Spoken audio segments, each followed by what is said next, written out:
Saudara yang dikasihi oleh Tuhan, berjumpa lagi dengan saya, Paulus Wiratno, dalam program Making Life Better. Dan dalam program ini kita tentunya akan mendengar hal-hal yang baru, yang menyegarkan, yang penting bagi kita sekalian. Dan di studio hari ini sudah ada hambanya Pak Frankie yang lebih banyak berkecimpung di dalam bidang pendidikan.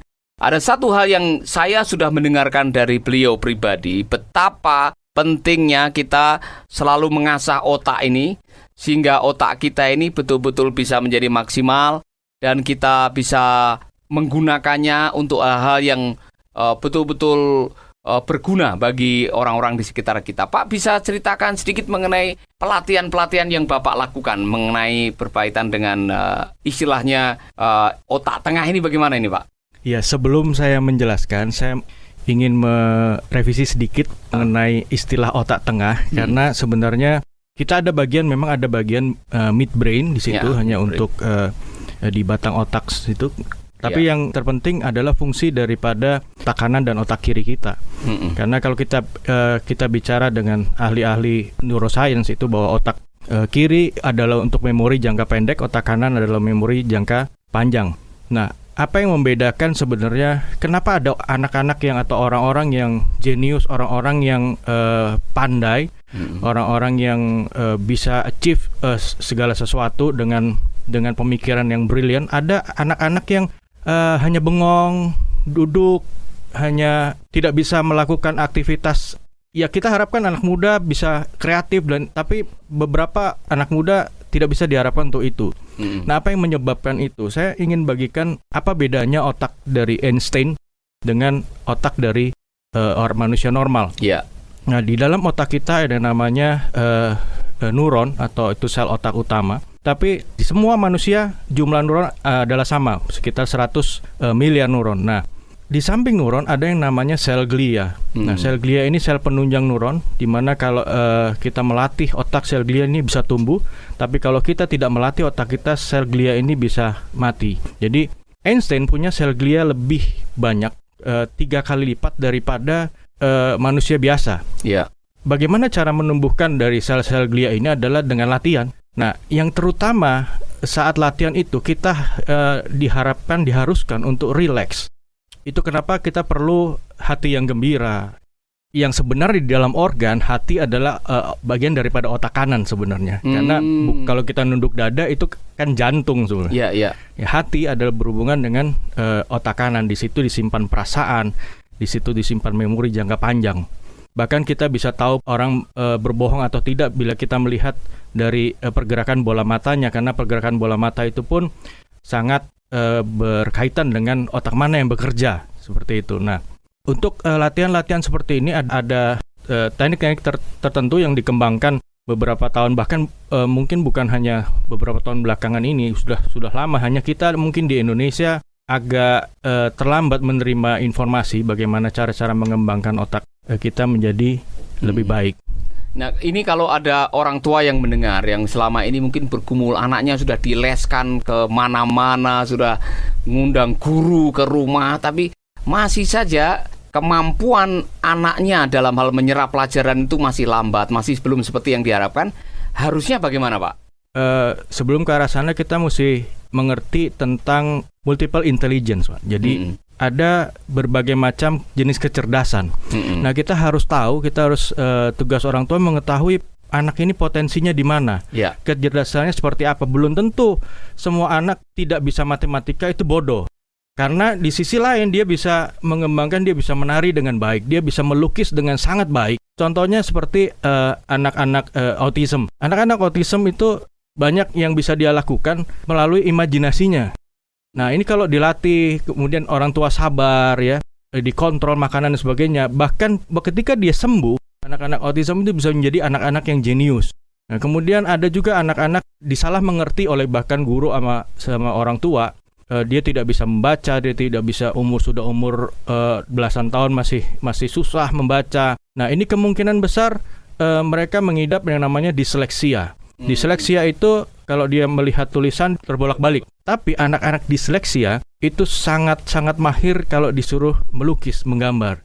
Saya ada beberapa contoh dari teman-teman saya yang disleksia itu ada teknik-teknik tersendiri untuk mereka bisa sembuh dengan itu, yaitu perlu kesabaran orang tua, dan orang tua harus jeli. Dan guru-guru, sebenarnya kalau kita bicara guru-guru, sistem pendidikan di kita kebanyakan adalah generalisasi. Kita melihat anak harus terima guru ngomong apa, program ngomong apa, ini harus A semua. Padahal anak-anak ini punya kemampuan masing-masing yang berbeda-beda. Iya. Pak Franky, kemarin Bapak juga menceritakan bahwa ternyata pembentukan otak atau pembentukan kebiasaan itu sudah mulai bisa di start waktu anak dalam kandungan. Betul, Pak.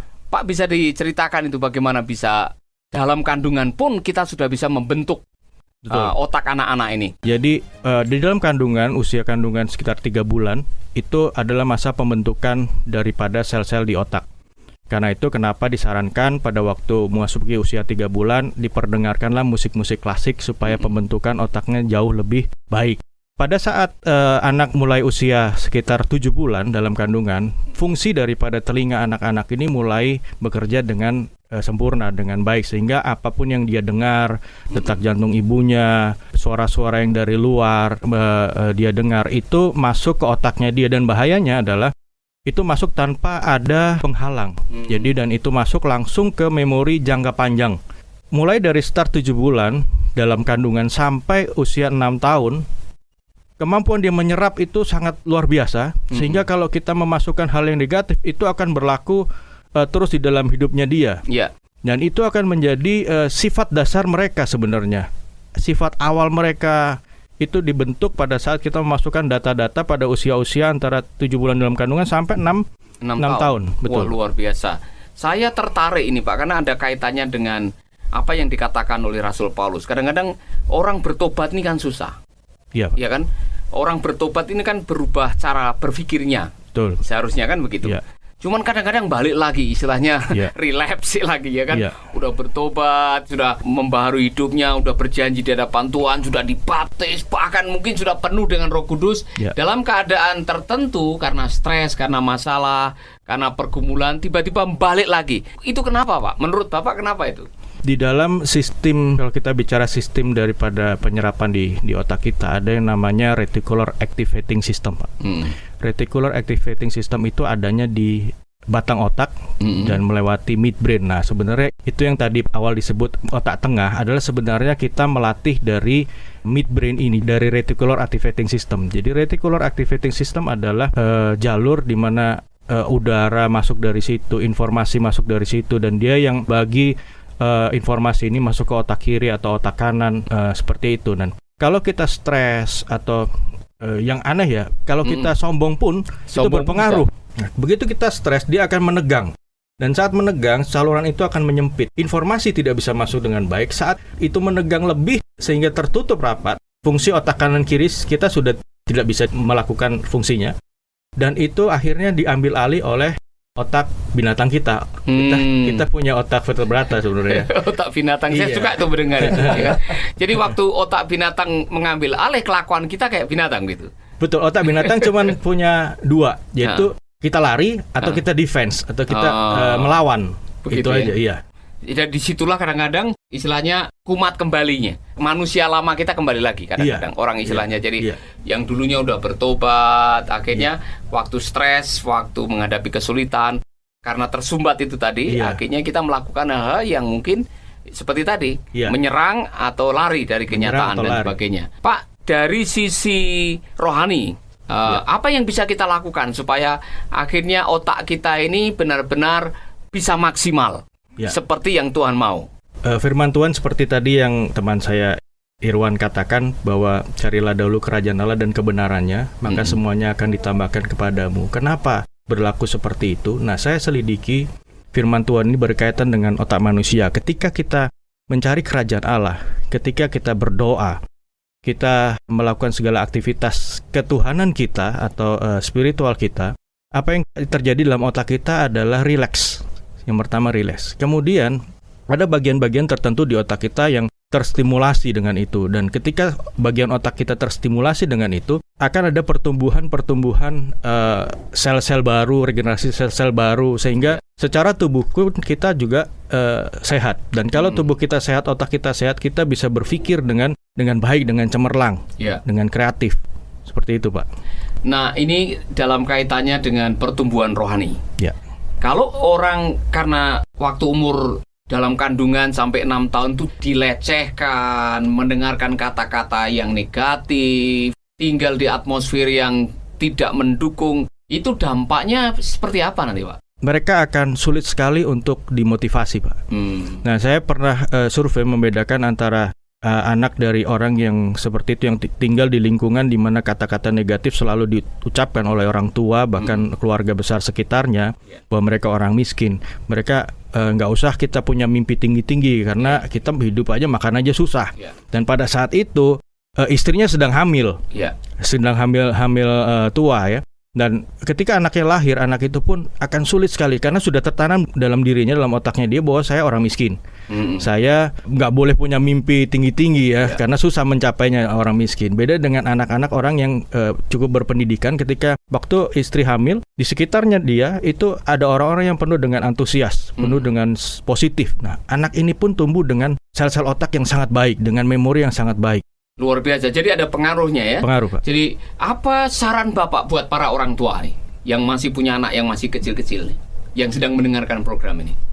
Saran saya yang pertama adalah perbaiki hubungan dengan anak. Karena begini, kalau kita marah kepada anak, anak itu harus tahu kenapa dia dimarahi.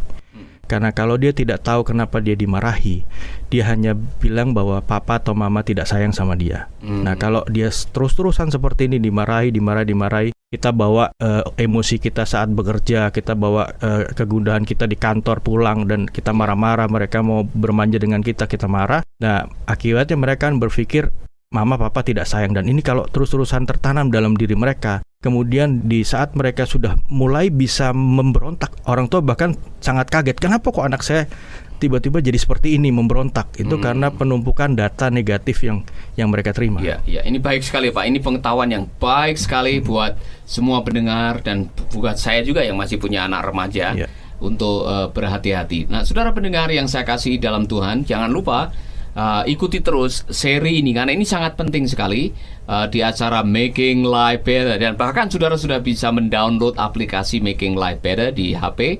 Search saja di Play Store atau Google Store, yang saudara bisa mendapatkannya dengan gratis. Pak Frankie, kita akan lanjutkan lagi. Sahabat, Anda baru saja mendengarkan program Making Life Better. Hubungi kami di 0811 3901 144 atau 0811 3901 140. Mari dukung pelayanan Making Life Better melalui rekening BCA 66 900 30525. Sekali lagi, 66 900 30525. Atas nama Paulus Wiratno. Terima kasih, Tuhan Yesus memberkati. Making life better, bikin hidup lebih baik.